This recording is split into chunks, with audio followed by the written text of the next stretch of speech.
Hello, in today's video I'm going to be asking you 5 questions. 5 questions that will help you understand who you are as a squash player and how to improve. So if that's of interest, stay tuned.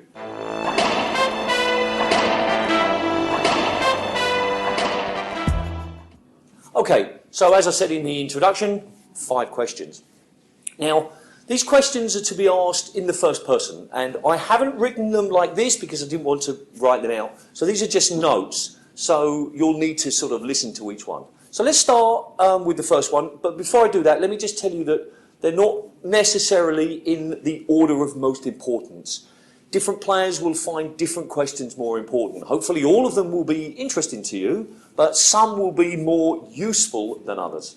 So let's start at the top, the video. Here's the first question.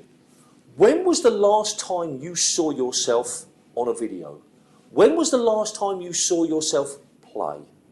Now, one of the many reasons that you should be getting coaching, at least at some points during the year, is because you need to have somebody who sees things from outside, who has a more objective viewpoint than your very ultimate subjective viewpoint.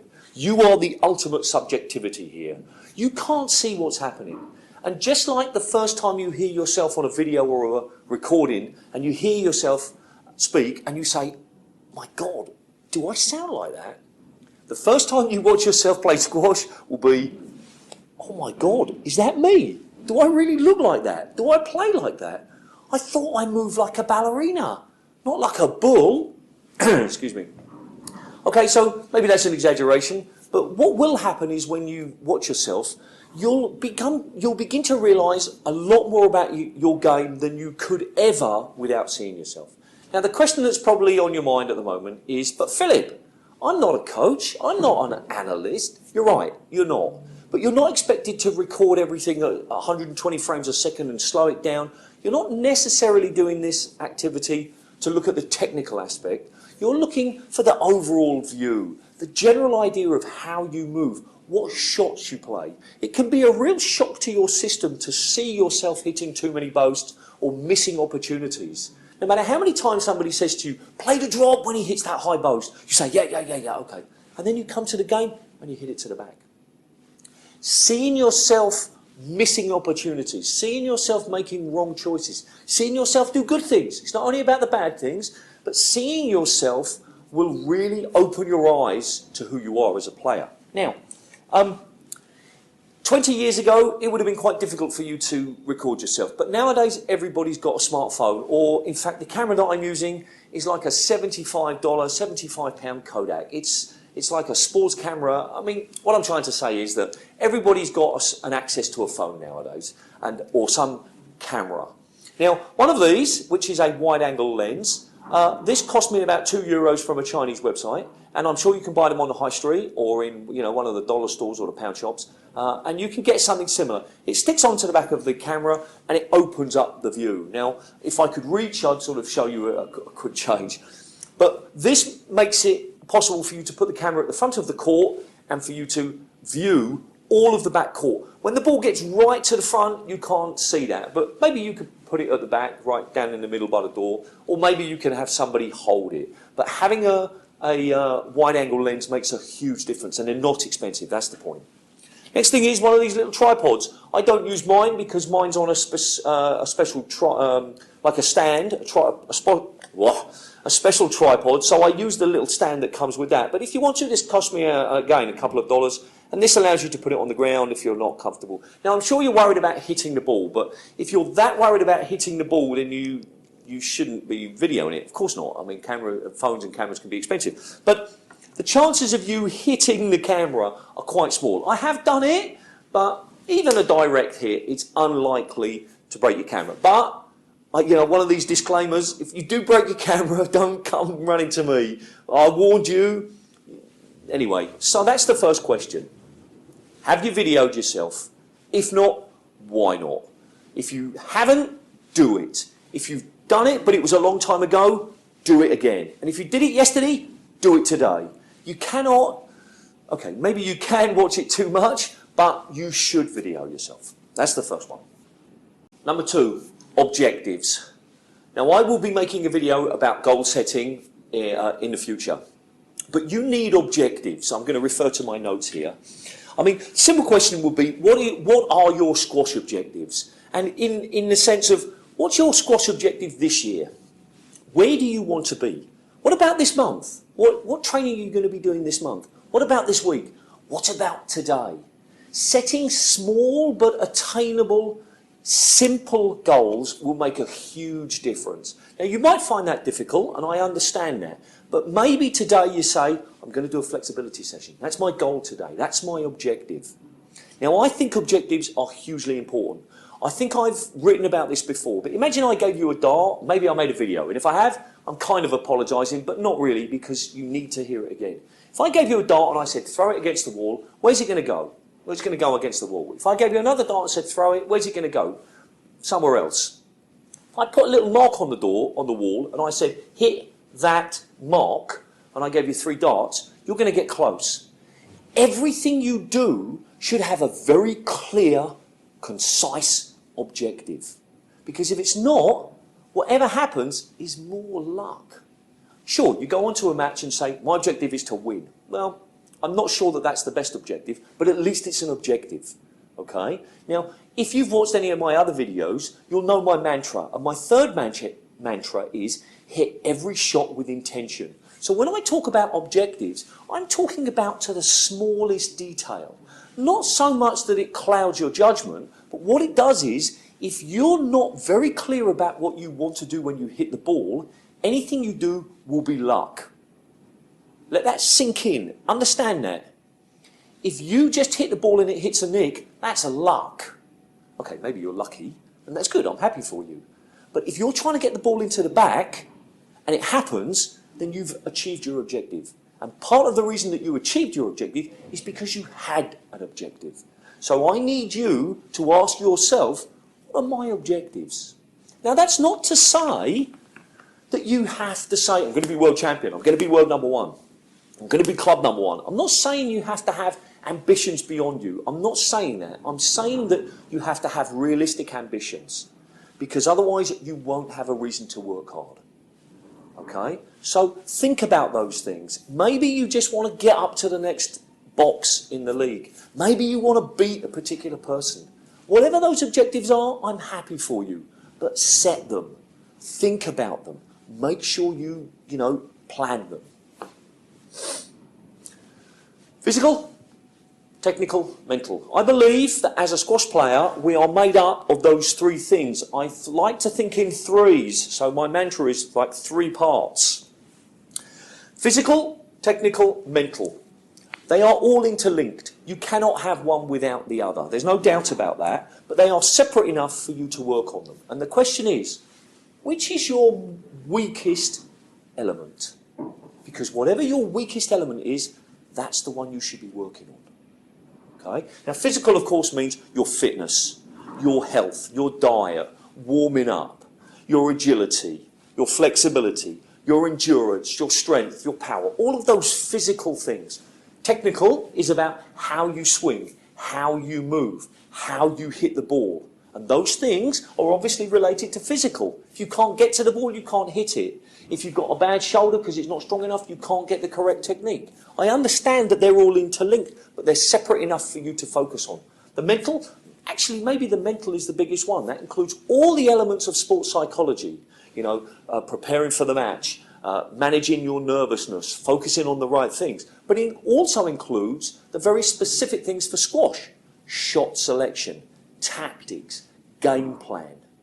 Now, I can tell you that for me, the physical is the weakest area. And I know that a lot of people will say that. I could go to any squash club in the world and I could see a group of people playing and they would tell me, oh yeah, my fitness is my weakest aspect.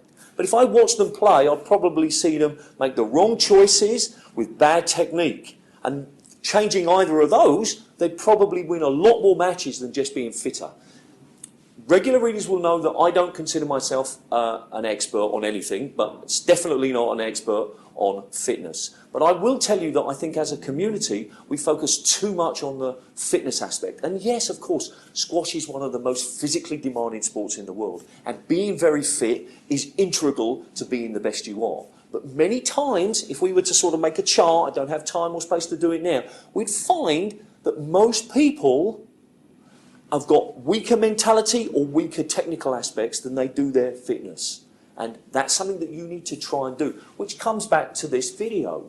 You might see yourself making lots of mistakes, not related to your fitness, but to your shot selection or your technique. You're trying to hit a drop shot, but it's not working very well. Go and see a coach. So, which aspect is weaker? Question number 4.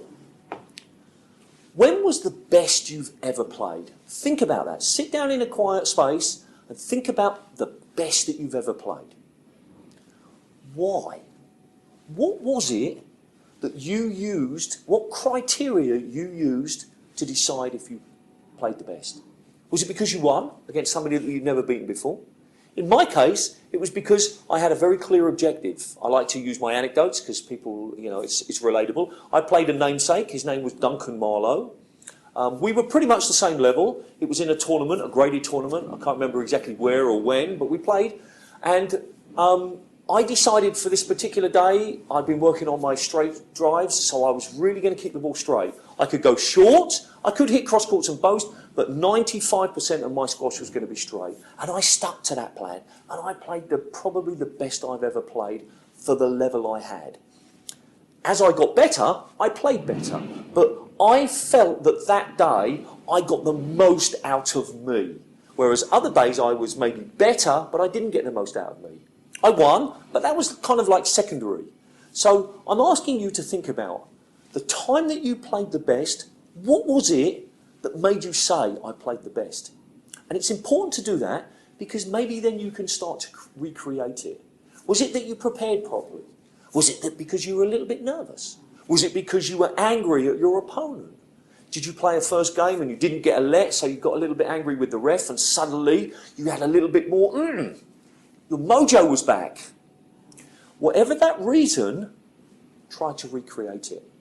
And if you don't know what it is, you can't recreate it. And talking about the best way to prepare and the best way to play matches is only good if you know exactly what you're trying to do. So think about that one.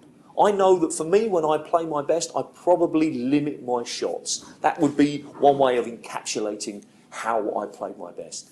Limit my shots. I wasn't even thinking about winning, and I want to explore that a little bit more. And somebody on the Reddit, the squash subreddit, asked that question or posted a question that was quite interesting. He said the time that he was trying to lose the point because he felt that he got it unfairly was the time that he played his best. When he forgot about winning the point, he played really well. And I think that that's a hugely important point. The times that I've played best is when I've forgotten the score, when I've focused on playing, not winning. And I think that's hugely important. I want to make a whole video about that. So anyway, ask yourself that question. What was it that made you play your best? And think about it and try and recreate it. And the last one, 3 adjectives. If you were to ask all of your friends and opponents and enemies how they would describe your squash in 3 words, 3 adjectives, what would they say? I don't want you to ask them, at least I don't think I want you to ask them. I want you to think about what adjectives you would use to describe yourself. Now, you can have 2 sets of adjectives. You can have the adjectives that you would use to describe yourself now, and the adjectives that you would like people to use to describe you as a squash player. I don't want you to tell anybody else those adjectives. Because one of the things about this exercise and about goal setting is that you shouldn't necessarily broadcast them. Broadcasting them in some cases can make them more real, and in other cases less focused. So what I want you to do is I don't want you to tell anybody. I'm going to tell you mine because I no longer play competitive squash, and there's a very good chance I will never play competitive squash again. So me telling you mine doesn't really matter, but they might give you some idea. When somebody plays me or sees me play, the first word that I want them to think about is relentless. I want people to think, man, that guy just does not stop. He does not give in. He's patient. He wants to win every single point. It looks like that he would play for the rest of the day to win that. It's not to say I want to be boring and I want to be a hacker, because I want to play interesting squash, but I'm relentless. Number 2, I want them to think of me as ruthless. I want them to know that if I can beat them 11-love, 11-love, 11-love, I will. When I'm on court playing when I'm on court playing a competitive match, I'm not a coach anymore. I'm not your friend. I'm not the guy who lives next door. I'm your opponent. And I want to beat you every single point. And every single point that I get, I'm going to take that chance. I'm going to be ruthless. And the third one I want people to think of me is, I want people to think of me as smart. Part of that is, of course, is being a coach. You know, it'd be a little ironic if I got on court and I just played stupid shots when I'm, you know, supposedly coaching people, excuse me. But I want to be smart. I want to be adaptable. I want to be able to change my game based on the opponent and the courts. And we talked about that before in a previous video about game plans. Ruthless, relentless, doesn't matter which order. Smart. Those are my 3 adjectives that I want to be as a squash player. Your adjectives can be completely different. Creative, patient, aggressive. Think about it, because they relate to your objectives. It's more of an abstract objective. It's not a very direct one. It's not one that you can say, yes, I've achieved this. I was going to beat that player and I beat that player. These 3 adjectives are more nebulous, more abstract, but they provide the foundation for who you are as a squash player. And I feel that that's really important. So there we go, the 5. Video yourself. What is it you want to do with your squash? Which one is the weakest? Why did you play the best? And how do you want to be seen in the future? Those 5 questions can help you change the way you view your squash. Now, very quickly, I just want to go back to this objectives. I'm not suggesting that everybody has to be a committed, hard-working, tournament-playing squash player. My videos are focused for those people, but if you're a casual player who just wants to have fun, I'm so happy for you. Squash is a fantastic way of doing that. But having a little objective might make it a bit more interesting. So there we go. Thanks for watching. If you like this video, please give it the thumbs up. And if you like my channel, please consider subscribing. Let me remind you, it's not because of my ego. It's not because I want lots of thumbs up and I want lots of subscribers. Having subscribers means that my channel is promoted more than other channels. Having lots of thumbs up on each video means that that video is more likely to be shown as featured content. So you will be helping me promote my coaching, but you'll also be helping other squash players see my content. And hopefully that both of those 2 things, you know, work together. So that's it. Thanks for watching. And remember, do something every single day to improve your squash. And I'll be making a video about that soon. Thanks for watching. See ya.